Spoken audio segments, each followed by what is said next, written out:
नमस्कार दोस्तों, मैं एस के चौधरी इंडीज कोचिंग की ऑनलाइन क्लास में आपका स्वागत करता हूं। यूपी पीसीएस 2020 की करंट अफेयर्स की श्रृंखला में आज हम लोग आर्थिक परिदृश्य, आर्थिक घटनाक्रम के महत्वपूर्ण प्रश्नों के साथ उपस्थित हूं। तो आइए देखते हैं आर्थिक घटनाक्रम के महत्वपूर्ण प्रश्न। सबसे पहला है निर्यात तत्परता सूचकांक 2020। इसको निर्यात तैयारी सूचकांक 2020 भी कहा गया है। तो चाहे निर्यात तत्परता या निर्यात तैयारी सूचकांक पूछा जाए तो ये जारी कौन किया है? तो नीति आयोग का एक प्रतिस्पर्धा आयोग संस्थान होता है, यानी मेन नीति आयोग ही मान लीजिए। तो नीति आयोग द्वारा जारी किया गया 26 अगस्त 2020 को। तो इसमें ओवरऑल जो रैंकिंग दी गई है, नंबर 1 है गुजरात। ध्यान दीजिएगा, निर्यात तत्परता सूचकांक में नंबर 1 रैंकिंग है गुजरात की, दूसरे पे है महाराष्ट्र और तीसरे पे है तमिलनाडु।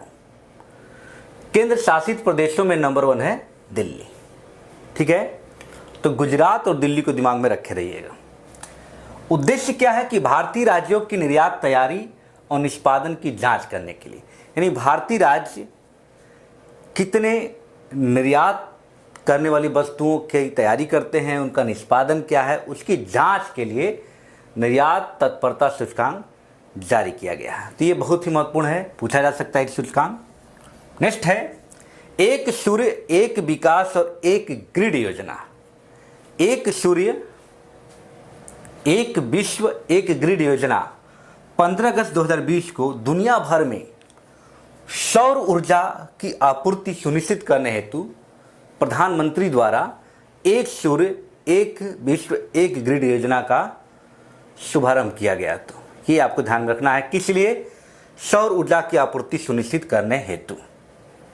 नेक्स्ट आइए, वित्तीय शिक्षा के लिए राष्ट्रीय कार्यनीति बहुत इंपॉर्टेंट है। ये पूछा जा सकता है कि वित्तीय शिक्षा के लिए राष्ट्रीय कार्यनीति जो जारी किया गया है वो कब से कब तक के लिए है? तो 2020 से 2025 तक के लिए। पहले पूछा जा सकता है कि वित्तीय शिक्षा के लिए राष्ट्रीय कार्यनीति कब से कब तक के लिए है? तो 2020 से 2025 तक के लिए।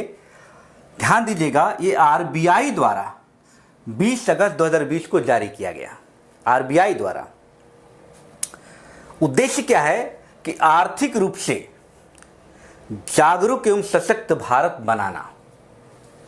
आर्थिक रूप से जागरूक एवं सशक्त भारत बनाने के उद्देश्य से वित्तीय शिक्षा की लिए राष्ट्रीय कार्यनीति लॉन्च किया गया आरबीआई द्वारा 20 अगस्त 2020 को। ठीक है, तो ये जो आर्थिक रूप से जागरूक और सशक्त भारत बनाने के लिए 5C दृष्टिकोण को अपनाने की सिफारिश की गई है। 5C मतलब कंटेंट, कैपेसिटी, A6 से, C से कॉन्टेक्ट, दूसरे C से कैपेसिटी, तीसरे से है कम्युनिटी, चौथा है कम्युनिकेशन और पांचवा C का मतलब है कोलाब्रेशन। तो कॉन्टेक्ट, कैपेसिटी, कम्युनिटी, कम्युनिकेशन और कोलाब्रेशन। ठीक है, तो ये आपको ध्यान में रखना है। 5C का दृष्टिकोण इसके लिए अपनाया गया है। अब आते हैं गन्ना एवं चीनी उद्योग पर नीति आयोग की कार्यबल रिपोर्ट। आप ये ध्यान रखिएगा कि गन्ना एवं चीनी उद्योग को भारत के CACP द्वारा, कृषि मूल्य लागत आयोग द्वारा, जो मिनिमम या न्यूनतम समर्थन मूल्य जारी किया जाता है, उसमें गन्ना और चीनी को शामिल नहीं किया गया है। लगभग 23 फसलों पर, कुल 23 फसलों पर CACP द्वारा, कृषि एवं मूल्य लागत आयोग द्वारा आपका न्यूनतम समर्थन मूल्य निकाला जाता है। जबकि गन्ना और चीनी ये 2 फसल हैं, इसके लिए भारत सरकार की केंद्रीय मंत्रिमंडलीय समिति द्वारा इसका मूल्य निर्धारण करती है। ध्यान देना है, बहुत बार पूछा गया है कि गन्ना और चीनी पर क्या मिनिमम समर्थन मूल्य CACP द्वारा लागू किया जाता है? नहीं। कृषि एवं मूल्य लागत आयोग 23 फसलों पर, रबी, खरीफ और जायद की 23 फसलों को मिलाकर न्यूनतम समर्थन मूल्य जारी करता है। लेकिन गन्ना और चीनी पर वो नहीं जारी करता है। गन्ना और चीनी पर जारी कौन करता है? भारत सरकार की केंद्रीय कैबिनेट मंत्री द्वारा जारी किया जाता है। तो केंद्रीय मंत्रिमंडलीय समिति इसको जारी करती है, ये आपको ध्यान रखना है। तो इसी पर नीति आयोग की अभी हाल ही में एक रिपोर्ट आई है 20 अगस्त 2020 को।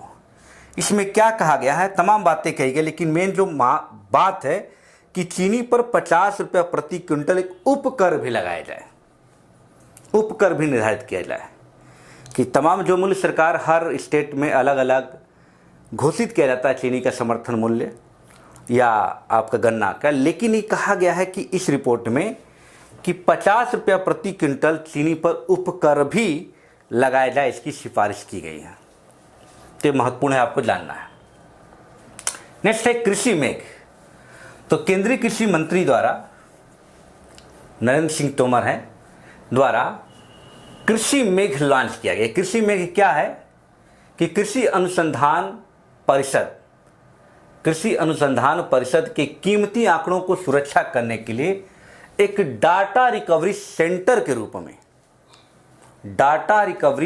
रूप में कृषि मेघ को लॉन्च किया गया 11 अगस्त 2020 को। ये आपको ध्यान रखना है कि कृषि मेघ को लॉन्च किसने किया है? तो केंद्रीय कृषि मंत्री या केंद्रीय कृषि मंत्रालय द्वारा किस लिए? कृषि अनुसंधान परिषद की जो कीमती आंकड़ों को सुरक्षा प्रदान करने के लिए, इसीलिए इसको कहा गया डाटा रिकवरी सेंटर, यानी ICAR का डाटा रिकवरी सेंटर के रूप में कृषि मेघ को लॉन्च किया गया। अब आते हैं ग्रीन एजी पायलट परियोजना। ये क्या है? तो ये कृषि से उत्सर्जन को कम करने के लिए मिजोरम में 28 जुलाई 2020 को ग्रीन एजी पायलट परियोजना का शुभारंभ किया गया। इस पायलट परियोजना के लिए जो फंडिंग का काम करेगा वो वैश्विक पर्यावरण सुविधा, आप पर्यावरण में पढ़े होंगे कि फंडिंग काम करता है कार्बन उत्सर्जन को कम करने के लिए। तो ग्रीन एजी पायलट परियोजना बहुत महत्वपूर्ण है, मिजोरम में शुरू किया गया है भारत सरकार द्वारा कृषि से उत्सर्जन कम करने हेतु 28 जुलाई 2020 को ये शुरू किया गया। इसके लिए फंडिंग का काम कौन करेगा? तो वैश्विक पर्यावरण सुविधा। अब आते हैं RBI का श्रीलंका के केंद्रीय बैंक के साथ एक समझौता हुआ है। वो क्या हुआ समझौता? कि मुद्रा की अदला बदली का समझौता, यानी भारतीय मुद्रा और श्रीलंका के मुद्रा की आपस में अदला बदली का समझौता है। और ये समझौता 40 करोड़ डॉलर रुपये का हुआ है, 40 करोड़ डॉलर रुपये का हुआ है, जो 2022 तक रखा गया है। ठीक है, तो RBI का श्रीलंका के केंद्रीय बैंक के साथ अदला बदली, ये बहुत इंपॉर्टेंट है, पूछा जा सकता है कि अभी भारत के RBI ने किस बैंक के साथ मुद्रा की अदला बदली का समझौता किया है? तो श्रीलंका के साथ। वो कितने करोड़ का है? 40 करोड़ डॉलर का। नेक्स्ट है अमेरिका भारत का शीर्ष व्यापारिक साझेदार है। बहुत इंपॉर्टेंट सवाल है। आर्थिक समीक्षा 2019-20 के अनुसार भारत का सबसे बड़ा व्यापारिक साझेदार कौन है? तो अमेरिका है। इसमें ध्यान दीजिएगा, भारत का सबसे बड़ा व्यापारिक साझेदार पहले चीन हुआ करता था, अब कौन हो गया है? अमेरिका हो गया है। ठीक है, तो ये ध्यान रखिएगा। लेकिन भारत सबसे ज़्यादा आयात जो है अभी भी चीन से करता है, आर्थिक समीक्षा 2019-20 के अनुसार। अब भारत सबसे ज़्यादा निर्यात अमेरिका के साथ करता है और टोटल व्यापार अमेरिका के साथ। हमको जब पता है कि आयात और निर्यात को ही हम व्यापार कहते हैं, एक तरह से व्यापारिक, तो पूरे व्यापार में नंबर 1 स्थान है अमेरिका का। निर्यात में भी कौन है? अमेरिका का। लेकिन आयात में कौन है? अभी भी चाइना है। यानी भारत का सबसे ज़्यादा आयात अगर पूछा जाए किस देश के साथ करता है तो चाइना के साथ। भारत सबसे ज़्यादा निर्यात किस देश के साथ करता है? अमेरिका के साथ। भारत का सबसे बड़ा व्यापारिक साझेदार कौन है? तो अमेरिका है। तीनों को क्लियर कर लीजिएगा। नेक्स्ट है चंबल के विशाल बीहड़ क्षेत्र को कृषि योग्य बनाने के लिए भारत सरकार ने ध्यान दें, चंबल के विशाल बेहड़ क्षेत्र को कृषि योग्य बनाने के लिए भारत सरकार ने 26 जुलाई 2020 को विश्व बैंक के साथ समझौता किया है। यानी भारत विश्व बैंक के सहयोग से चंबल, मध्य प्रदेश के चंबल में जो बीहड़ वाला क्षेत्र है, इस क्षेत्र को कृषि योग्य भूमि बनाने की योजना पे काम करेगा। तो महत्वपूर्ण है, पूछा जा सकता है कि भी हाल ही में भारत किस देश के सहयोग के साथ चंबल के विशाल बीहड़ क्षेत्र को कृषि योग्य बनाने की बात कर रहा है, तो विश्व बैंक के सहयोग के साथ। ठीक है, नेक्स्ट आते हैं नाबार्ड की पुनर्वित्त योजना। नाबार्ड ने क्या किया है कि वाटरशेड विकास परियोजना, यानी वाटरशेड विकास परियोजना ये होती है कि जैसे जल नहर, एक तरह देखा है तो नहर प्रणालियों के द्वारा सिंचाई जल सुविधाओं के विकास करने की परियोजना को वाटरशेड कहते हैं। तो वाटरशेड विकास परियोजना के लिए 13 जुलाई 2020 को नाबार्ड ने 5,000 करोड़ रुपया देने का वादा किया है। यानी 5,000 करोड़ रुपया देगा वाटरशेड विकास परियोजनाओं के लिए, जो पिछली परियोजना बाकी उसके लिए भी, जो नई परियोजना है उनके लिए भी, सबके लिए 5,000 करोड़ रुपए का ये देने का वादा किया है। तो नेक्स्ट हम लोग देखते हैं, नेक्स्ट देखते हैं विश्व निवेश रिपोर्ट 2020। 16 जून 2020 को अंकटाड द्वारा, अगर आपसे पूछा जाए कि विश्व निवेश रिपोर्ट किसके द्वारा जारी किया जाता है, तो अंकटाड द्वारा जारी किया जाता है। तो 16 जून 2020 को 2020 की विश्व निवेश रिपोर्ट जारी किया गया अंकटाड द्वारा, जिसमें भारत का प्रत्यक्ष विदेशी निवेश में 9वां स्थान है। ध्यान दीजिएगा, ये 19 का रिपोर्ट आया है 2020 में, तो 2019 में भारत का प्रत्यक्ष विदेशी निवेश जो है 51 बिलियन डॉलर का था। 51 बिलियन डॉलर से 42 बिलियन डॉलर था, 2018 में 42 बिलियन डॉलर था, तो इससे बढ़कर 51 बिलियन डॉलर हो गया। इसीलिए इसका पोजीशन भी बदल गया। 2018 में भारत का एफडीआई में स्थान जो 12वां था, वो 2019 में 9वां हो जाता है। तो ध्यान देना क्या क्या कि विश्व निवेश रिपोर्ट किसके द्वारा जारी किया जाता है, तो अंकटाड द्वारा जारी किया जाता है। इस बार की जो रिपोर्ट जारी किया गया है, इसमें भारत का प्रत्यक्ष विदेशी निवेश में स्थान कौन है, तो 2019 में 9वां स्थान है और 2018 में 12वां स्थान था। तो ये 12वें से 9वें स्थान पे आ गया है। उसके पीछे यही वजह है कि 42 बिलियन डॉलर से बढ़कर 51 बिलियन डॉलर का प्रत्यक्ष विदेशी निवेश हो गया। तो आपको ध्यान रखना है। IGX, नेक्स्ट है IGX, इंडियन गैस एक्सचेंज। बहुत इंपॉर्टेंट, ये पूछा जा सकता है कि ये है क्या इंडियन गैस एक्सचेंज। तो पहले जानते हैं कि पेट्रोलियम प्राकृतिक गैस मंत्रालय द्वारा इसको जारी किया गया है। ये है एक क्या, 15 जून 2020 को जारी किया गया। ये देशव्यापी ऑनलाइन वितरण आधारित एक गैस ट्रेडिंग प्लेटफार्म है। तो गैस ट्रेडिंग प्लेटफार्म है IGX, ये ऑनलाइन वितरण को सुनिश्चित करेगा। इसके लिए ये जारी किया गया है पेट्रोलियम एवं प्राकृतिक गैस मंत्रालय द्वारा। तो IGX क्या है, इंडियन गैस एक्सचेंज है। ये क्या करेगा, एक गैस ट्रेडिंग प्लेटफार्म उपलब्ध कराएगा ऑनलाइन वितरण के लिए। नेक्स्ट है payment infrastructure development fund, PIDF, बहुत इंपॉर्टेंट है। पेमेंट इंफ्रास्ट्रक्चर डेवलपमेंट फंड की स्थापना RBI ने किया है। ध्यान देना है, RBI ने किया है 5 जून 2020 को, और 500 करोड़ रुपए की लागत से 500 करोड़ रुपए के निवेश करके RBI ने पेमेंट इंफ्रास्ट्रक्चर डेवलपमेंट फंड को बनाने की घोषणा किया है। तो ये आपको ध्यान रखना है कि पूछेगा बिहार में कि RBI ने 500 करोड़ रुपए की लागत से क्या बनाया है, तो PIDF या payment infrastructure development fund. Next आते हैं RBI के दायरे में सहकारी बैंक, यानी आपने देखा होगा महाराष्ट्र में PMC बैंक घोटाला, वहाँ तमाम दिक्कतें आ गई थी, तो वो एक सहकारी बैंक थी। तो ऐसे तमाम सहकारी बैंकों पर RBI का नियंत्रण नहीं रहता है। तो इसी के लिए RBI ने बैंकिंग नियमन संशोधन अध्यादेश 2020 लाया और उसके तहत अब 1482 सहकारी बैंकों को आरबीआई के नियंत्रण में कर दिया गया है। तो जब ये आरबीआई के नियंत्रण में होगा तो इसका क्या फ़ायदा, क्यों लाया गया? यही कि सहकारी बैंकों में जो जमा करने वाले जमाकर्ता हैं उनकी पूंजी सुरक्षित रहे या सहकारी बैंकों की कार्य प्रणाली को निगरानी किया जा सके, तो इसीलिए लाए। तो ऐसे पूछेगा कि भाई हाल ही में आरबीआई के दायरे में कितने सहकारी बैंक आए हैं, तो 1482 सहकारी बैंक के आए हुए हैं।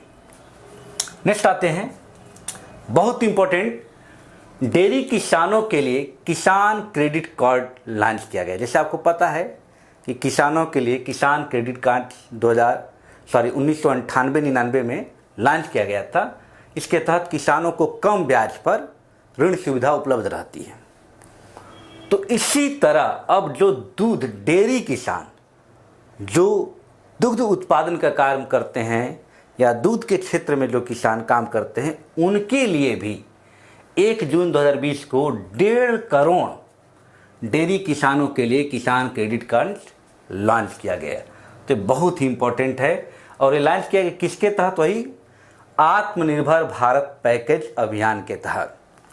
तो आत्मनिर्भर बनने के लिए आपको डेयरी किसानों के लिए भी एक किसान क्रेडिट कार्ड लॉन्च किए। पूछा जा सकता है कि वह हाल ही में किन प्रकार के किसानों के लिए किसान क्रेडिट कार्ड लॉन्च किया गया? तो डेयरी किसानों के लिए। किस पैकेज के तहत? आत्मनिर्भर भारत पैकेज के तहत। नेक्स्ट आते हैं, गरीब कल्याण रोजगार अभियान, बहुत इंपॉर्टेंट है। 20 जून 2020 को बिहार के खगड़िया जिले के तेलिहार गांव से, बहुत इंपॉर्टेंट है, बिहार के खगड़िया जिले के तेलिहार गांव से प्रधानमंत्री द्वारा वर्चुअल यानी वीडियो कॉन्फ्रेंसिंग द्वारा, वर्चुअल कर सकते हैं, वीडियो कॉन्फ्रेंसिंग के माध्यम से इस योजना को लॉन्च किया। और इसके तहत ध्यान रखना है 50,000 करोड़ रुपए लॉन्च किया गया है गरीब कल्याण योजना के लिए। और ये जो 50,000 करोड़ रुपया जो आवंटित किया गया है, ये 6 राज्यों उत्तर प्रदेश, मध्य प्रदेश, बिहार, झारखंड, राजस्थान और उड़ीसा, क्योंकि इन्हीं राज्यों में प्रवासी मजदूरों की संख्या सर्वाधिक है। तो जो प्रवासी मजदूर जो पहले कहीं काम करते थे, जब वो अपने राज्यों में आ गए हैं, तो उनको सशक्त बनाने के लिए, उनको रोजगार देने के लिए गरीब कल्याण रोजगार अभियान लॉन्च किया गया। तो बात समझ में आई? इससे क्या क्या पूछ सकता है कि कहाँ से लॉन्च किया गया? तो बिहार के खगड़िया जिले के तेलिहार गांव से। किसने लॉन्च किया? प्रधानमंत्री ने। किसके माध्यम से? वीडियो कॉन्फ्रेंसिंग के माध्यम से। कितने राज्यों में? 6 राज्यों में।